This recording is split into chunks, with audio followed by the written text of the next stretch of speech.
కరీంనగర్ జిల్లా తిమ్మాపూర్ మండల ప్రజా పరిషత్ కార్యాలయంలో ఎంపీపీ కేసిరెడ్డి వనిత అధ్యక్షతన సర్వసభ్య సమావేశం నిర్వహించారు. కార్యక్రమానికి ముఖ్య అతిథిగా హాజరైన ఎమ్మెల్యే మాట్లాడుతూ గత ప్రభుత్వంలో ప్రజలకిచ్చిన హామీలు నెరవేర్చకపోగా ప్రజలు విసిగి వేసారి నూతన ప్రభుత్వాన్ని ఏర్పరచుకున్నారని, ఈ ప్రభుత్వంలో అధికారులు ప్రజాప్రతినిధులు సక్రమంగా పనిచేస్తూ ప్రజల ప్రభుత్వంగా పేరు తెచ్చేందుకు కృషి చేయాలని అన్నారు.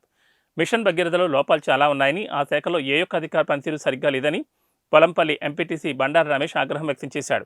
పచ్చనూరు జోగుల గ్రామంలో తాగునీటి సరఫరా నీటిని విడుదల చేయాలని మిషన్ భగీరథ అధికారులకు ఎమ్మెల్యే ఆదేశించారు. అన్ని గ్రామాల్లోని సమస్యలపై ఎప్పటికప్పుడు సమీక్షిస్తూ వాటిని పరిష్కరిస్తామని అన్నారు. ఇరిగేషన్ సమస్యలపై ప్రత్యేక దృష్టి పెట్టి సాగునీటికి ఇబ్బందులు లేకుండా చూస్తామన్నారు.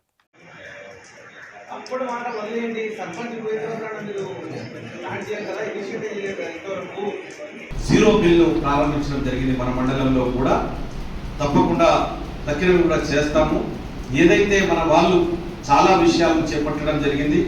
కొన్ని దగ్గర ట్రాన్స్ఫార్మర్లు లేవని, లేకపోతే కొన్ని దగ్గర జీపీ బిల్డింగ్స్ లేవని, కొన్ని దగ్గర మనకు లూజ్ లైన్స్ ఉన్నాయని, వాటన్నిటి కూడా మళ్ళీ నేను వాళ్ళ అధికారులందరినీ కూడా పిలిపించుకొని సమీక్షించి వెంటనే పరిష్కారం చేయడానికి నేను కృషి చేస్తానని తెలియజేస్తా ఉన్నాను. ఎవరు కూడా ఏ అధికారి కూడా ఎప్పుడు వచ్చినా కూడా 24 గంటలు నా ఆఫీస్ తెరిచే ఉంటుంది మీకోసం. ఏ సభ్యుడు వచ్చినా, ఎంపీటీసీ వచ్చినా, స్పెషల్ ఆఫీసర్ వచ్చినా దయచేసి ప్రజలకు మేలు జరగాలి, ప్రజల యొక్క బాధలు పోవాలి. ప్రజలు ఒక మార్పు కోసం మమ్మల్ని గెలిపించినారు. ఆ మార్పు ప్రజలు చూస్తూ ఉన్నారు.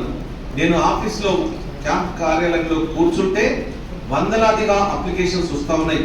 అవి భూముల విషయమే కావచ్చు, ఎలక్ట్రిసిటీ విషయమే కావచ్చు, వివిధ సమస్యలతో వస్తూ ఉన్నారు. నేను ఇంతకుముందే వస్తూ మా ఎంఆర్ఓ గారిని అడిగినాను, ఏంటి ఇదంతా అంటే చాలా కారణాలు ఉన్నాయి సార్, ఒక్కటి కాదు.